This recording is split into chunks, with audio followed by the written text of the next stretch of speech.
Hey, everybody, and welcome to A Balanced Life with Dr. Jacquie here at Black Star Network. And each and every week, we are bringing you tips and tools that you can put in your kit in order to be able to live a balanced life.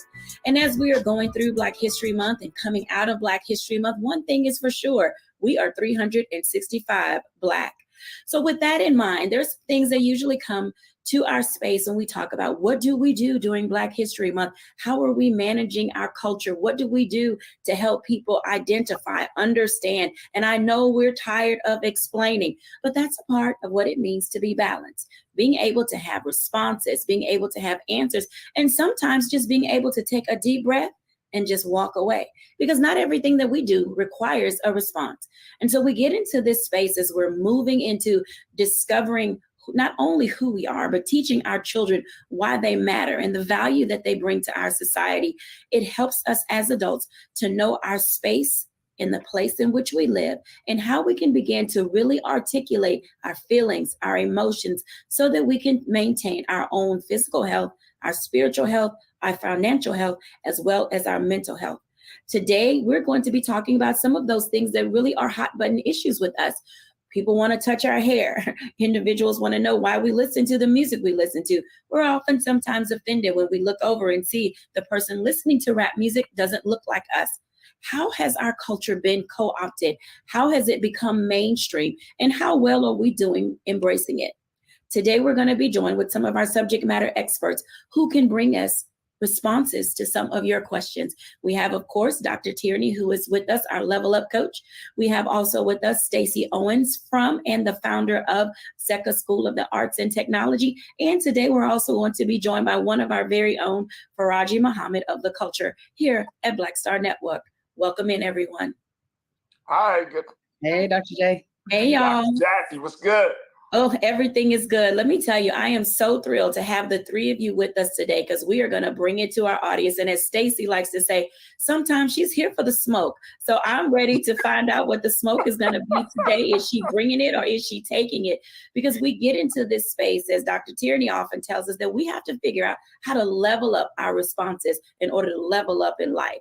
So let me just ask you all this question. I'm going to start with Dr. T. How are you each doing balancing yourselves? Now we're, 2 months into this new year, about to be 3 months in. And oftentimes how we see ourselves in our space doesn't necessarily help other people because they think we should be over here in this box. And we're like, no, we're moving on up to other things. So Dr. Tierney, tell us how you're doing. I'm doing really good. And I'm going to tell you why I'm doing really good, because I'm really just now kicking off my 2023. I know that sounds a bit like, wait a minute, ma'am, we are 2 months into 2023. But I put up a post not that long ago where I said, sometimes a girl just needs to go home. And that's what I did. I went home to Memphis, Tennessee, and I spent about 3 weeks at home, just being with my family, being with my parents, loving on them, letting them love on me. Just didn't realize just how much I needed to go home until I got there. And then I just didn't want to leave, and that just doing that one simple act brought me so much peace, so much joy, so much balance into my life, because sometimes being Dr. Tierney can get a little heavy. Sometimes I just need to go and be Tierney, and just go back to the place where it all started, go back to the room that I grew up in and just roll around in the bed and go to my grandmother's house and, lay my head in her lap. And that's literally what I did, for 3 weeks. And so I'm just now really coming back to say, okay, now I'm ready to tackle 2023. Now I'm ready to start in on that list that God gave me back in October of 2022. Now I'm ready to get started. Now, a lot of people are like, okay, what are you doing? Why you haven't been posting? Where are you at? It was not time. And I'm okay with that. I don't have that pressure to perform. I don't put that pressure on myself because I know what it takes to be me. I know the cost I have to pay to sit in this big yellow chair. So I had to take it home for a minute so that I can come out strong and doing what it is that I'm called to do. So I'm good. I'm well rested, bright-eyed and bushy-tailed and ready to rock and roll. All right, bright-eyed and bushy-tailed. So let me ask you a follow-up question, because oftentimes people say they want to go home. And when they get home, they get into this space of being able to do some really serious self-reflection. So I won't ask you what did Dr. Tierney learn about Dr. Tierney, but I will ask you, what should people discover about themselves when they do take that time to steal away? Absolutely. Absolutely. So for me, it was one of those things where when I went home, I was going back to kind of the environment that nurtured me, being born and bred in Memphis, Tennessee. There's a different kind of rhythm, that we have. I like to say I have barbecue sauce in my veins, and just the blues and just the way that we move and, and so I tell people that sometimes we have to go to that place where we were nurtured, that place where we started to become, not necessarily to go backwards, but to just remember. To remember the roots, that you come from, to remember, all of those things that really helped you to be who you are right now. Sometimes we can get into this space where we feel like we have to leave all of those things behind, when really those things are the ones that helped you to be where you are right now. Now, we may refine some things, we may add some things we may take out, but in going back to home, going back to your roots and realizing that these are the things, this is the foundation, these are the people that love you unconditionally, that will always be there for you no matter how high up you go. Those things can really feed and nourish your soul, so never forget that. So when you go back, make sure that you're going back to be fed, going back to feed others, and going back to remember. Thank you for sharing that. Stacey Owens, talk about that for a moment from your own perspective. Where are you and how are you doing as you are rolling, 2-3 months into 2023? Well, for the last 30 seconds, I felt at peace because I was listening to her story. Come on. Right. I called your name too soon. Right. I needed a few more minutes, and I was zenning out just from, going back home with her and trying to get some of that barbecue sauce in my veins. But all is well. All is well. For me, for 2023, I jumped into some heavy projects like right out the gate, and so I think being that I'm going into March now, or in March now, the early part of March, I'm starting to see that maybe I need to start doing something to slow down, pull back, and just recenter myself. It's not that it's a bad thing. All is well. The projects are going well, but it's a lot. It's heavy. And so the first thing we have to do is have an awareness of ourselves. So I'm very in tune with my body. I'm very in tune with my mind. I'm very in tune with knowing when you're working on heaviness and when you're working on heavy projects, you have to know when your body says, slow down, stop, take a break, relax, enjoy the moment, enjoy the journey. You have to listen to that. So it's one part of my mind that's saying, no, I have to keep pushing forward because I have these deadlines I have to meet. But it's another sign that's saying, if I don't take care of myself, then I'm not going to be able to meet those deadlines anyway. So I'm becoming more balanced in knowing when to say when. So all is well over here. I think, as I progress and move forward next year, maybe I should start my January out like Dr. Tyranny, though. Right. Absolutely. We each have to find that space. Do we start in October getting ready for the new year, or do we wait until the new year to really settle into ourselves? Because each of us in that space are getting prepared to help other people live better lives. So Faraji is with us today. I'm so excited to talk to him. So Faraji, give us just a little bit about where you are right now, personally balancing things. And then at the top of the next block, we're going to just really dive in with Faraji Muhammad. Hey, Faraji. Absolutely. Hey, Doctor, I appreciate you so much. And big shout out to these dynamic sisters on the panel today, because I feel like this is therapy right now. For me, 2023 started in a very interesting space where, Almighty God just took away everything from 2022, literally, emotionally, mentally, physically.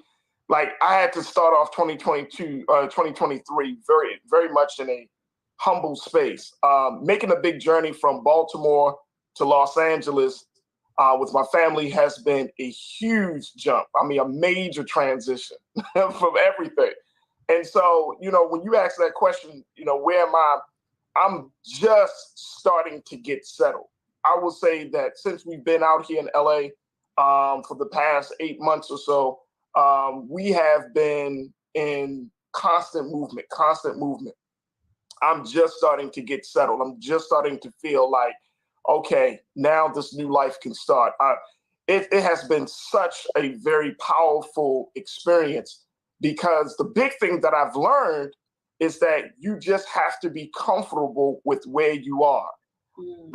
And a lot of times we want to push things, we're trying to force things to happen. But, as my sister Stacey just mentioned, listening to my body, learning how to take cues from the body, not just from the mind, but from the body, to say, as I'm making decisions, as we're transitioning, as I'm moving around, what feels good? What sense do you get from this moment or from this situation? And just to be comfortable. I came out here thinking that I was going to hit the ground running. My body and my spirit told me, don't do that. Get into LA, settle down with the family, learn more about yourself, take time. In Baltimore, so much has been placed on us in terms of, the work that I do with social justice and media and all of these other things. But I was really confronted, Dr. Jacquie, with the question of who do I want to be now in this part of my life? And not just in this new physical space, but also in this new emotional and mental space. So I have been very, very, I think I've been very, merciful to myself to not allow stuff to just constantly be on go, where I can just, I'm constantly moving. I'm always busy. I hate telling people that now, like, I'm always busy. Like, no, I'm trying to put some boundaries up. I'm trying not to just go crazy. So this has been a very interesting year, but I'm learning how to just be in the moment. And more importantly, once I'm in that moment, to accept it, to be grateful for it, and then just to have faith that I'm not going to be there all the time, that something new is going to be revealed to me and inspire me to move to the next step. So I'm learning how to listen to my body and to my divine spirit at this point. Absolutely. Thank you so much for sharing that. I know a lot of you are out there listening and you're like, oh my God, this makes so much sense to me. When we come back after the break, let's unpack a few of those things, because there are going to be times when you too have to start over. And whereas we were going in one direction with this show, I feel like we need to stay here for a moment. So when we come back, we're going to talk about having a blank slate. We'll be back after the break.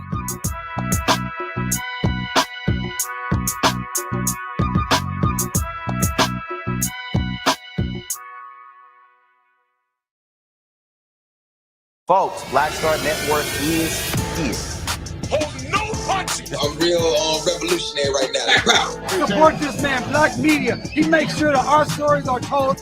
Thank you for being the voice of Black America, Roland. Stay black. I love y'all. All momentum we have now, we have to keep this going. The video looks phenomenal. See, this difference between Black Star Network and Black-owned media and something like CNN. You can't be Black-owned media and be scared. It's time to be smart. Bring your eyeballs home.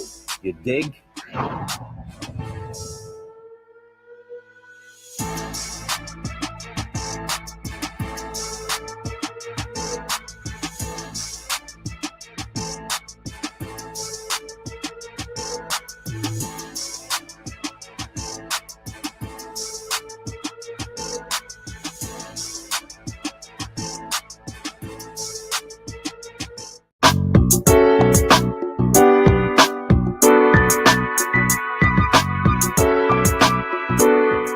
Welcome back, everyone, to A Balanced Life. And as you can tell, there are going to be times in your life where you're going to have to uproot. You're going to have to listen to yourself. Sometimes you're going to come out the gate running because there's so much you have to do. But then there are times where you need to just step back, sit back, and allow yourself to survey the landscape.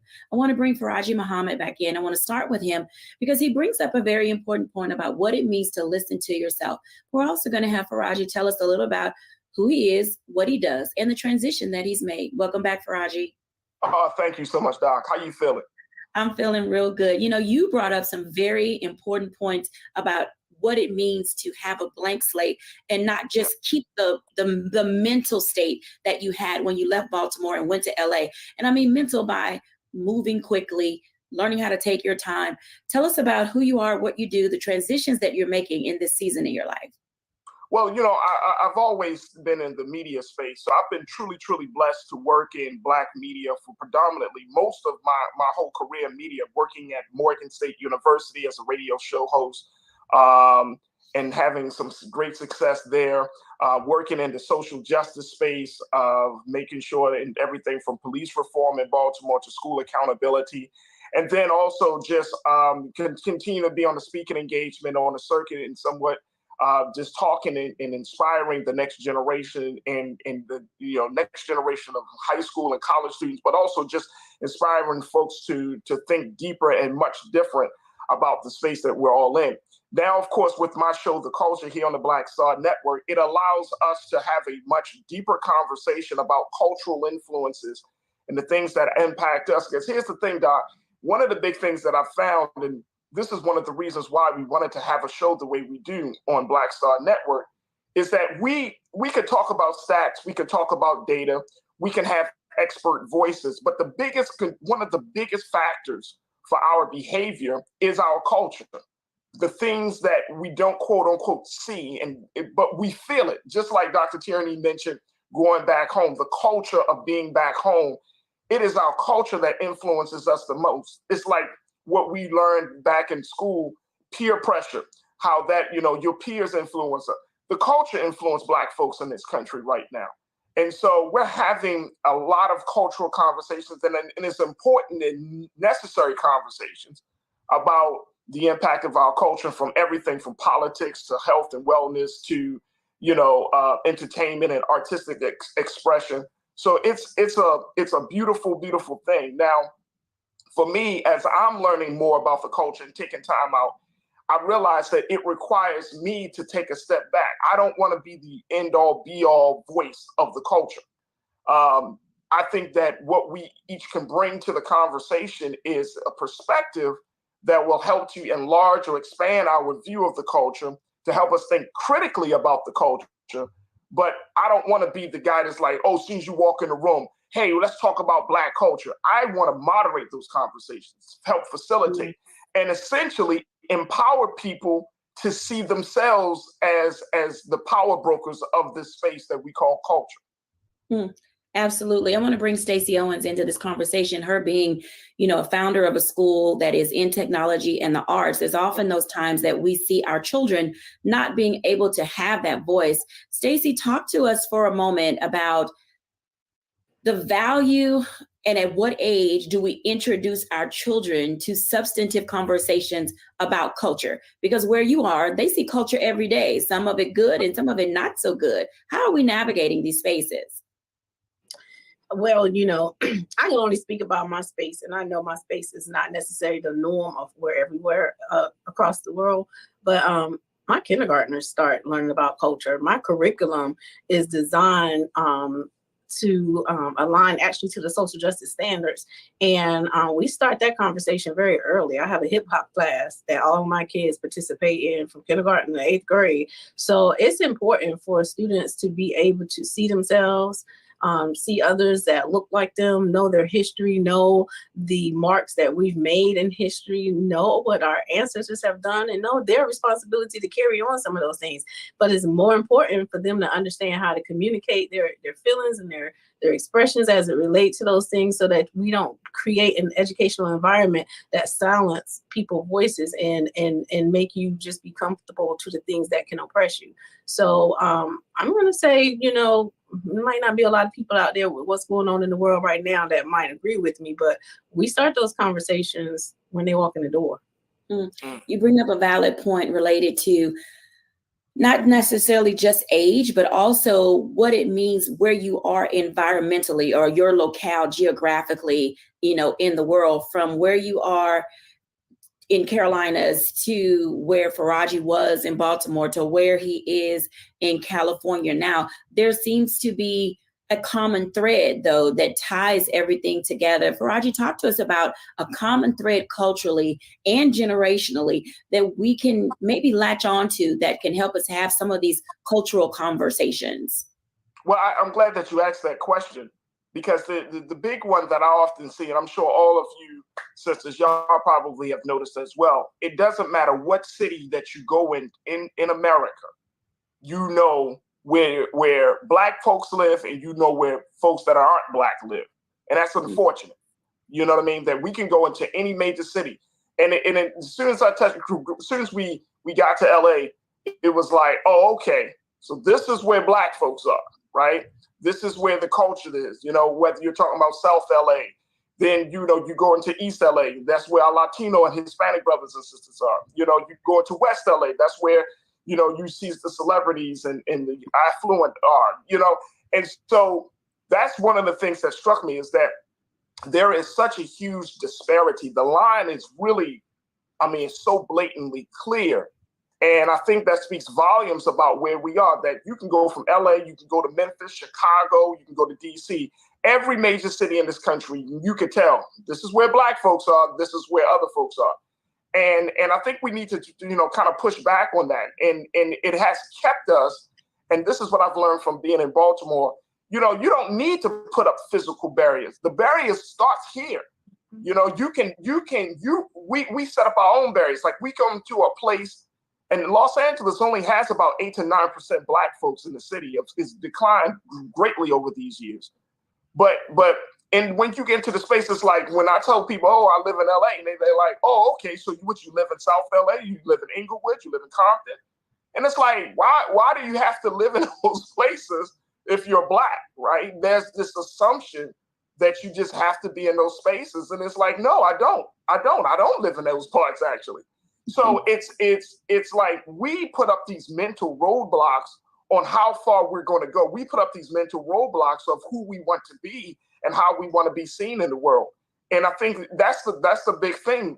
I'm in my 40s, and at this point, I'm looking at Dr. Jacquie, where I'm asking, how can I redefine myself, right?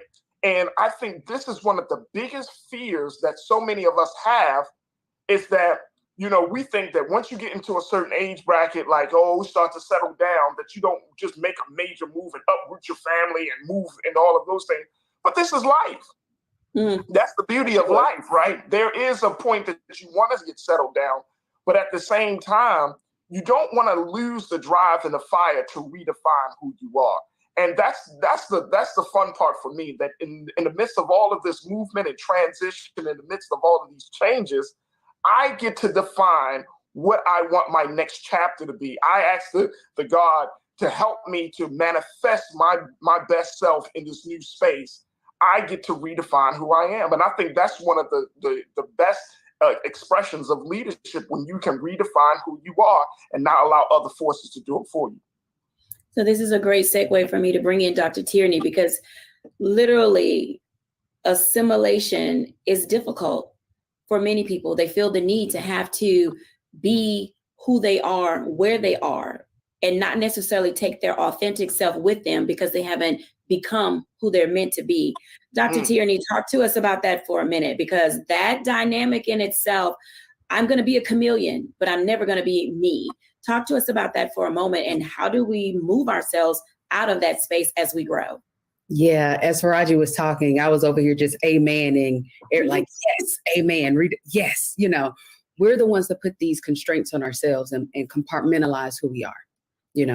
I tell people all the time, I am 3 different people. I am Tierney, I am Dr. Tierney, and I'm Mrs. Hodges-Murad. But at the core of all of it, I'm me.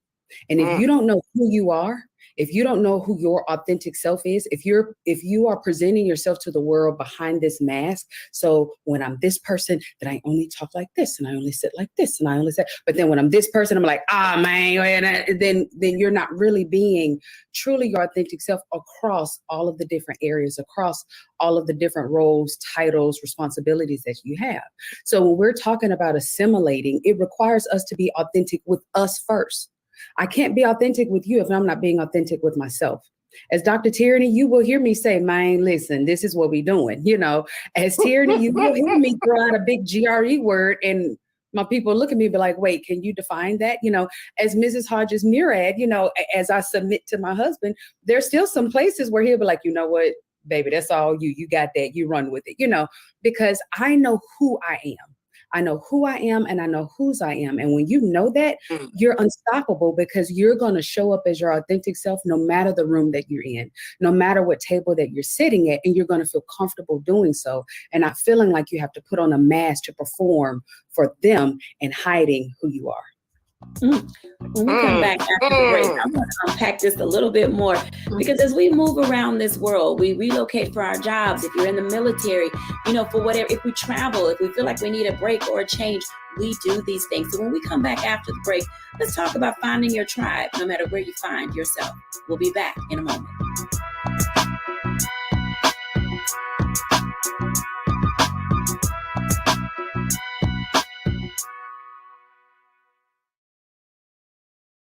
Don't you think it's time to get wealthy? I'm Deborah Owens, America's Wealth Coach, and my new show on the Black Star Network focuses on the things your financial advisor or bank isn't telling you. So watch Get Wealthy. on the Black Star Network.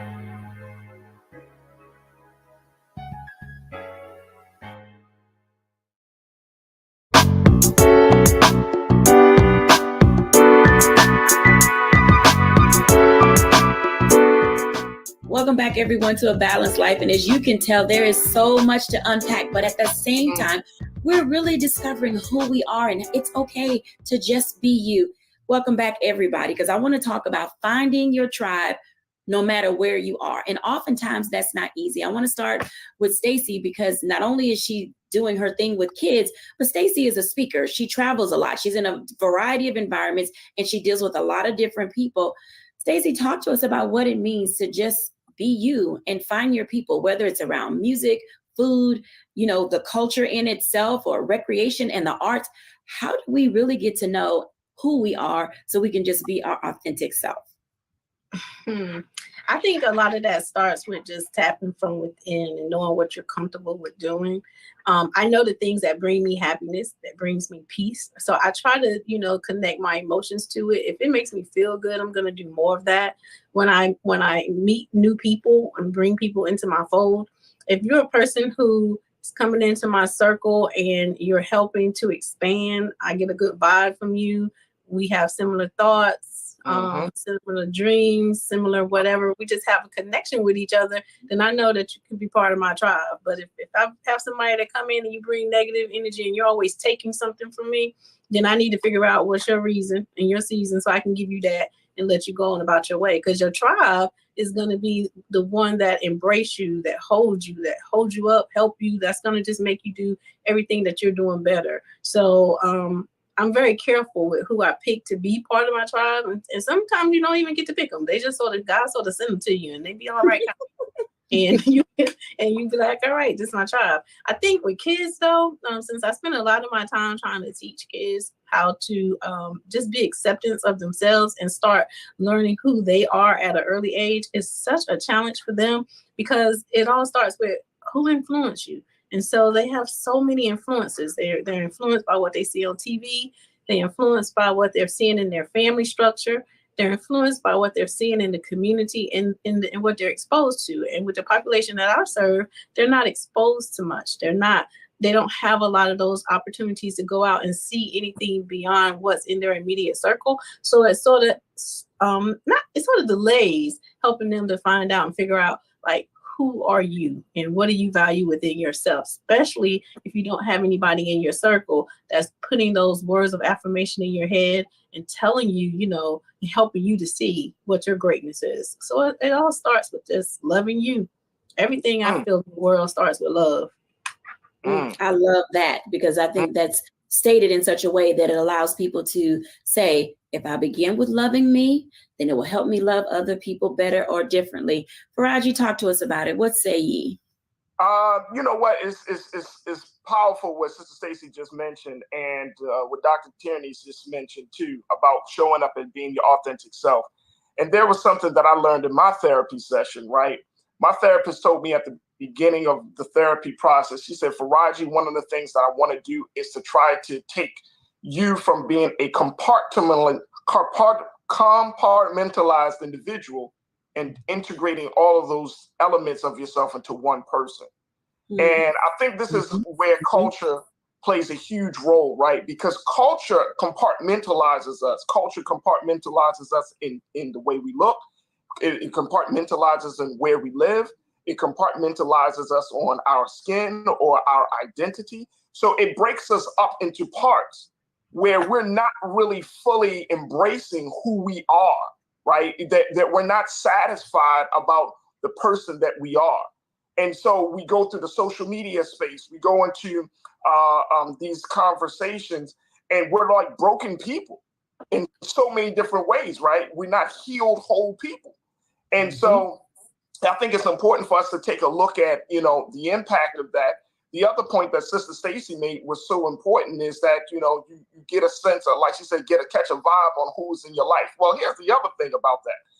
If you aren't whole, if you aren't healed, then that means that people can still attract a certain element of you, but they may not be good for you. Mm-hmm. Mm-hmm. You see what I'm saying? And see, that's a very hard place to be, because you're like, but this person, I'm around them, they make me feel this way, or are they adding this? And when you sit back, and I'm saying, when you sit back and look at somebody and say, oh, does this person really help me? That they help to empower me? And even in that, it becomes almost a transactional type of relationship. Like, I get from you what you get from me. That's the space that we find our culture in. But if you look back and say, okay, is this person only attracting a small element of, for example, if Dr. Stacy, this person only attracts the Dr. Stacy in me, not the other parts of me. Can they be a part of your tribe? And I think that's the question, is like, you want people to be in your tribe that I think that accepts the whole person, right? Not just your different sides of you, right? Because when you're talking about creating a tribe, you're talking about a friendship. You're talking about relationships that are going to stand the test of time and that's going to weather the storms of life. And you don't need fair weather folks around you to be like, oh, I thought you were this way, so therefore I'm a head out on stage left. You know what I mean? And it's like, people coming into our lives all the time, but those who are there to see your whole self, where you can be vulnerable, where you can be insecure, as we all are, where you can be fragile and strong at the same time, those are the folks that you want to bring them into your tribe. Mm-hmm. Absolutely. Dr. Tierney. Mm-hmm. And I'm going to pick up right where my brother just left off and put that the onus is on you. The responsibility of that is on you.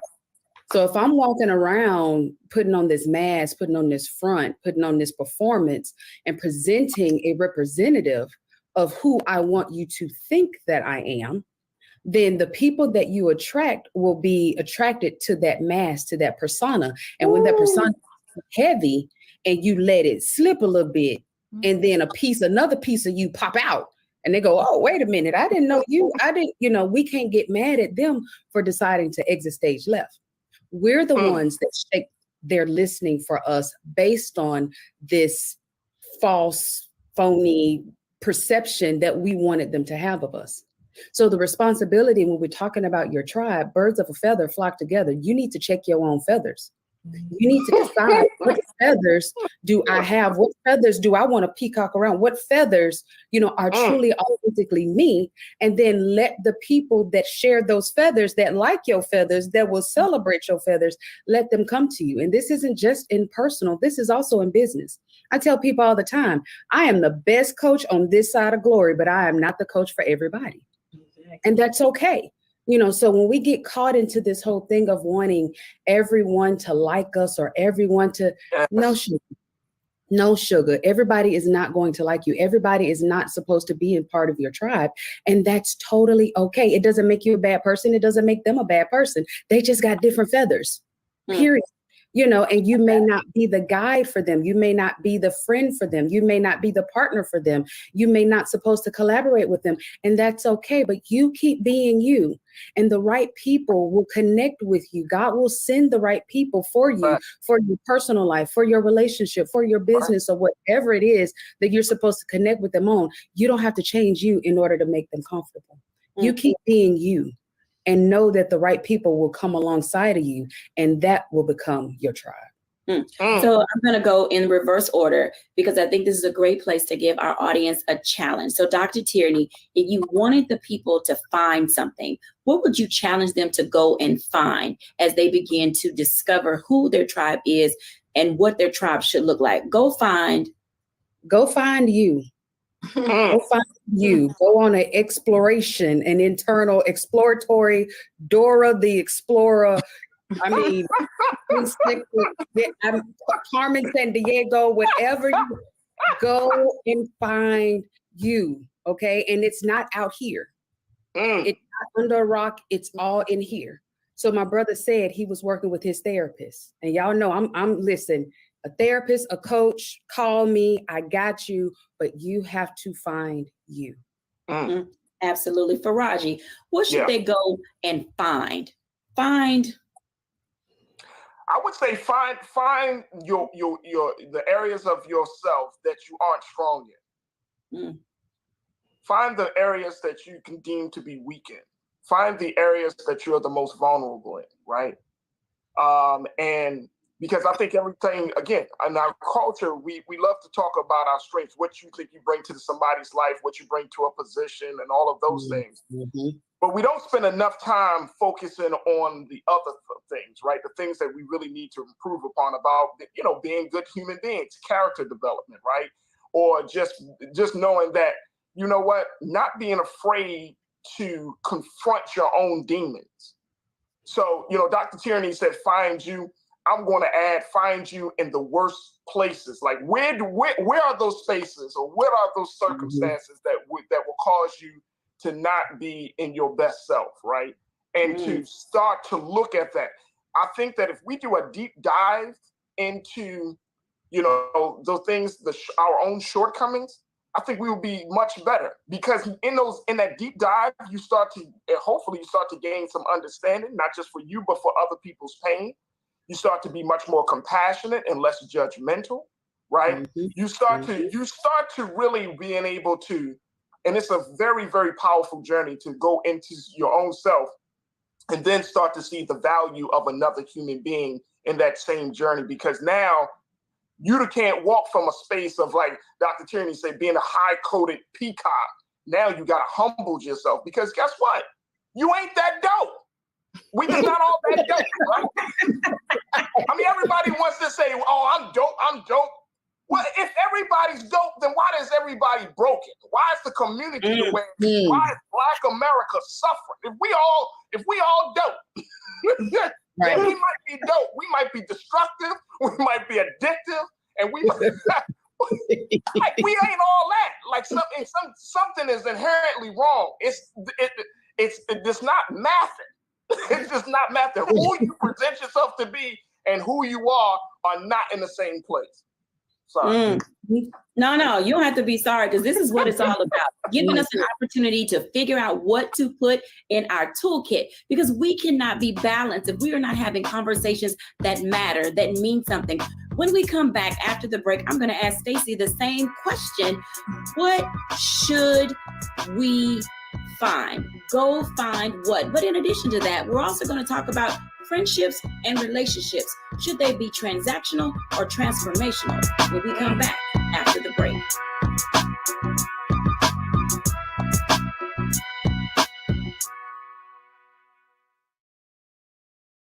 Hatred on the streets, a horrific scene, a white nationalist rally that descended into deadly violence. White people are losing their damn minds. An angry pro-Trump mob storms the U.S. Capitol. We're about to see the rise of what I call white minority resistance. We have seen white folks in this country who simply cannot tolerate Black folks voting. I think what we're seeing is the inevitable result of violent denial. This is part of American history. Every time that people of color have made progress, whether real or symbolic, there has been what Carol Anderson at Emory University calls white rage as a backlash. This is the rise of the Proud Boys and the Boogaloo Boys. America, there's going to be more of this. There's all the Proud Boys, guys. This country is getting increasingly racist in its behaviors and its attitudes because of the fear of white people. The fear that they're taking our jobs, they're taking our resources, they're taking our women. This is white fear.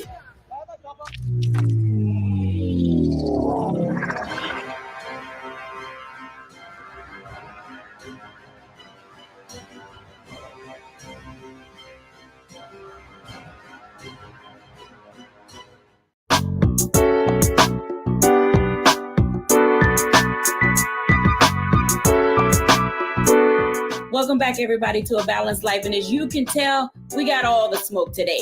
It is in this space that we are really trying to discover who we are, what we're meant to be. And we left our last conversation talking about you need to go find. So, Stacey, what do they need to go find? Truth. Come on, Stacey. The only way you're going to find out about yourself when you start doing like Dr. Tierney said, looking inside to find out about yourself. And when you do what my brother said, go into those dark places about yourself. Don't become delusional. The truth, because it will not work until you could be honest with yourself and find the spaces that you need to help hold yourself accountable for, and figure out what's going on with that. And now you can flush it out so that you can find better. All right, so I want to stick with Stacey for a moment, because a part of that being able to find better, to live in your truth, to walk in your truth, whatever that truth may be, there are people who are in our spaces. Listen well, everybody. There are people in our spaces who are keeping us from being balanced. They don't empower us, they enable us. While at the same time, some of our friendships and relationship, friend, family, or coworker, has to also deal with whether they're transactional or are they transformational. Now, Stacey, you work with individuals in your school where you see the whole employee. You're not just looking at what they bring to the classroom. Talk to us about the difference between transactional relationships, what I can get from you, and the transformational ones of what we can do together to bring wholeness to a space. The transformational relationships, those are the ones that are worthy and last, and you get the best results from, because you're transforming, you're changing, you're growing, you're improving, and we're doing it together as a unit. When I find that I have staff that's transactional, usually they're not going to work well with me too long, because it's going to be something that if you came to take something, once you get that, you're no longer giving. So what are you giving to my babies? How are you transforming the lives of the children that we're serving if you're only in a space where you only can be, in a place of taking or looking for what's going to benefit you? So you got to come into this space really being able to say, how can we improve and grow together? How can we make this thing better for everybody? Those kind of people, keep them in your life. I like that. Faraji, let's talk about that, because, you are culture. You're telling us about all the things that we do right, that we do well, but there's sometimes we need to look introspectively and see ourselves. How does that transactional friendship versus the transformational friendship help or hinder us in our growth, becoming better humans? Transactional relationships come out of the very politics and foundation of this country, which is capitalism. Mm-hmm. Everyone is a come up, right? Either you a come up or you a hold back, and it's like we go into relationships now looking for a transaction. I mean, simply we could talk about male-female relationships in the Black community. The dominating message in hip hop for a woman is, girl, get that money from that dude, right? Just throw it on him sexually and then get the money and get out of and then roll out. For man, it's the opposite. Get the sex, but throw the money first, right?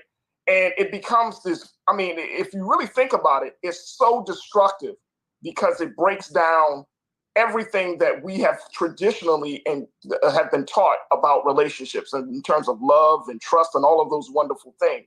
Very transactional. The impact of that is that you are not able to truly connect. So you have a culture, and there are a number of studies that are coming out. Millennials don't want to get married. Millennials don't want to, are actually having less sex, right? There are more same-sex relationships because women are becoming more and more disgruntled about the state of Black men and state of men in general. So there are more same-sex relationships, especially for women. So you're seeing all of these things that are happening because relationships are not fulfilling. When you're talking about having transformational relationships, I mean, we probably have to go back, that's Sister Stacey and Dr. Tierney, y'all both are talking about going back to the beginning, right? Like remember when we were in grade school, elementary school, when we say, okay, that's my friend. What did they do? They made you feel good about yourself. You felt like you could confide in that person. You felt like you had a partner to go through the day with and all of those things. It's not shaping up to be those things nowadays. So you're talking about transformational. You're talking about two people, and I'm not saying in an intimate relationship, even in just in a basic friendship, even in your friendships, there has to be a desire to want to grow and evolve, right? So if your friends are not excited about your growth and evolution, then you might need to check your relationship with them, right? Because if your friends constantly remind you of the past, constantly remind you of who you used to be and what y'all used to do, I mean, that means that person is not growing. And so the transformational relationships requires growth. It requires an assessment. It requires us to make some hard choices about the people that we're around. But it requires us to do something, to take action. And I think that's the big part of this, right? Relationships require action. They don't grow by themselves. They're like children in a sense, right? You know, when I tell people I have, you know, I say, kind of joke around, say, yeah, I got 3 children. I got a son and a daughter, and then I got my relationship, right, with my wife. So it's like there is this constant requirement, this cultivation of this interaction, this experience that I'm sharing with this other human being. And guess what? No one else can speak on that. How your relationship is how you're really. I get out of conversations very quickly. People talk about Dr. King. When we talk about Dr. King, some people say, well, you know, we don't talk about the fact of he cheated on Mother Coretta. Well, you know what? She dealt with it. How come we can't? Right. She moved on. She, to her dying day, she lived and she worked and continued to uplift the mission of her husband and that she and her husband done. But we still caught up on that. Like, why? Why do we want to define somebody else's relationship? Why do we want to interfere in somebody else? How people have their relationship is how people have their relationship. Unless it impedes upon our safety and well-being, that's one thing. But other than that, that's their relationship. That's what they committed themselves to. That's the agreement that they made with one another. And you got to ask those questions. You know, you just got to be in a space of kind of cutting everything off and really thinking to yourself, hearing yourself about whether this is transformational or transactional. Absolutely. And well stated. Dr. Tierney, what say ye? Can I just tell you, I love coming behind Faraji. I love it. I love it. Because I'm going to pick up right where he left off. And I'm almost kind of spin it a little bit. You have to ask yourself, are you a transaction or are you transformation? Come on. So if we look at it in using the example that my brother gave, where the girl is like, get the money and get out, and the guy's like, get the booty and throw the money. Well, you're treating yourself as a transaction. You're saying, I am just a transaction. That's it. We can even take this to business. You selling t-shirts, you can sell popsicles, you can sell whatever. You're communicating to customers, this is nothing more than a transaction. But when you say that you are a transformation, I tell people all the time, before I had a ring, before I had a husband, I was already a wife because I am a transformation. When you get me, honey, your whole life changes. Everything changes when you get me because I'm not a transaction, I'm transformation. And you can go and ask my husband and see, won't he agree that his whole life went up when he got me. But that's because that's how I saw myself in my business. You can ask my clients. I don't treat them as a transaction because this is transformation. Their whole life is changing. And at the same time, they're actually changing my life because this is a transformation that's happening. So when you see yourself as a transaction, then yeah, you're going to enter relationships, romantic or otherwise, business or otherwise, as a transaction, and then be surprised when all you get is a little quid pro quo at the end of the day. But when you see yourself as a transformation, then that changes everything. That changes the culture that's around you, which then impacts the culture around the relationships that you have, the interactions that you have, and ultimately the overall satisfaction that you feel at the end of the day. I like that. So we're going to wrap up this block, but I want you all to talk to our audience. Give 1 or 2 things that people should release. We've talked a lot about balance, how to move forward, how to get your tribe together. But in this process, there's some habits that we keep bringing on with us from season to season to season to season, and we keep getting the same result. So, Stacey, what is it that people should release? Release some forgiveness to anything or anybody that has impaired you from being able to move on with yourself. I love that. Faraji. Man, she took my words, Sister Stacey. Hey, go. No, I was going to say, you know, just release the pain. Make an intentional effort to release your pain, because so many of us, and it's the funny thing about pain is like we don't want it, but we definitely hold on to it when it benefits us. And so, you know, you gotta get out of pain. You gotta make the decision. Sometimes pain can be a leverage in some relationships, right? That you hold over on somebody, or pain can be used as a way to get what you want from somebody. So it's you got to release this pain, and you have to be very intentional about saying, you know what, I'm going to let this go, and not weaponize the pain, not continue to put myself in a space where I continue to be hurt, or I'm starting to hurt other people, because as the old saying says, hurt people, and we just got to stop hurting each other at this point. I'm gonna go back to Stacey for a second, because I feel like forgiveness might be a sticking point for people, because they say they want it, but then they don't want to give it, and then sometimes they don't want to receive it. Stacey, I'm gonna back up to you. Add a little something to releasing forgiveness. Well, it goes back to the pain. Just like my brother just said, if it's something that you have within you, or somebody that you feel has done something wrong to you and you're holding on to that, the only way you can release your pain is by forgiving whatever that's giving you the pain. So the forgiveness is not about the other person. It's about you. You can't move on until you let it go. So release that forgiveness out into the world to whatever it is that's bringing you your pain, your unhappiness, your negative thought pattern, your whatever, because you can't clear that so that you can move on and get to that love and light. So you got to forgive first. I like that. Dr. Tierney. Stacey just said it, patterns. Release those broken patterns, habits that's not working.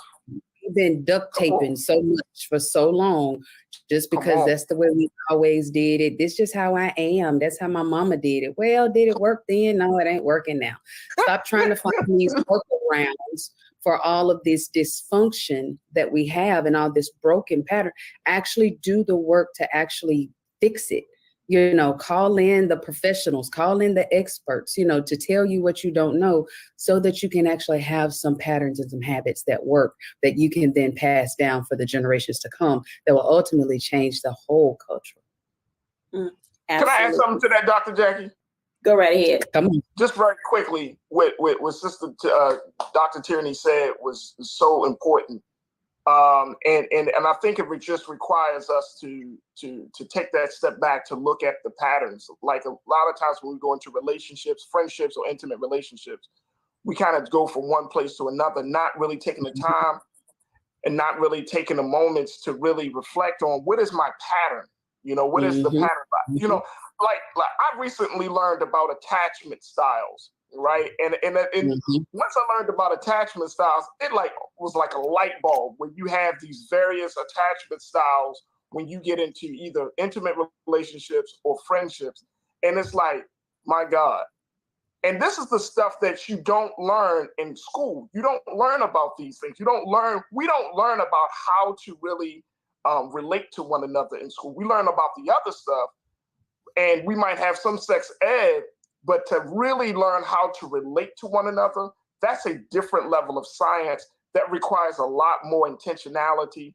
And to both our sisters' points, it just requires you to humble yourself, to put yourself in a space where you can say, you know what, I'm not my best person now, but I can be one better if you give me time.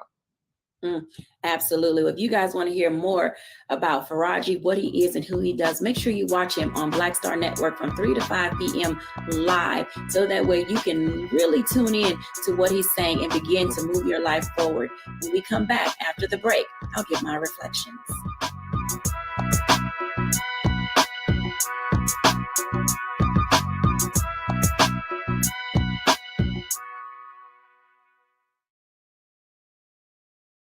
When you talk about blackness and what happens in Black culture, we're about covering these things that matter to us, speaking to our issues and concerns. This is a genuine people-powered movement. There's a lot of stuff that we're not getting. You get it, and you spread the word. We wish to plead our own cause. Too long have others spoken for us. We cannot tell our own story if we can't pay for it. This is about covering us. Invest in Black-owned media. Your dollars matter. We don't have to keep asking them to cover our stuff. So please support us in what we do, folks. We want to hit 2,000 people, $50 this month, raise $100,000. We're behind 100,000, so we want to hit that. Your money makes this possible. Check some money orders. Go to P.O. Box 57196, Washington, D.C. 20037-0196. The Cash App is $RM Unfiltered. PayPal is R Martin Unfiltered. Venmo is RM Unfiltered. Zelle is roland@rolandsmartin.com.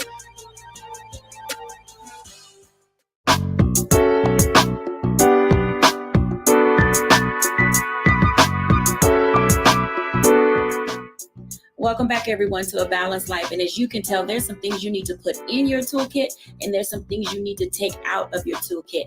Go out and find yourself, find your truth, find the love that relates to you the most, and be your authentic self.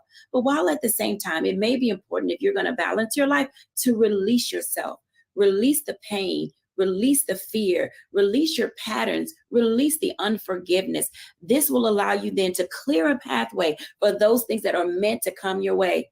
So many of us, from the COVID pandemic to pain in our life, to the environments that we lived in, have been living in this state of flux. We've been living in this space where we were able to just do what we want, be what we want, say what we want. But now it comes around full circle, where we have to be able to say that who I was then and how I was living may not be the way I need to continue living in order to live a life of betterment. I hope that we have said something today that has allowed you to really embrace all of who you are, discover what it means to be your true, authentic self. Thank you for watching A Balanced Life here on Black Star Network. Bye now.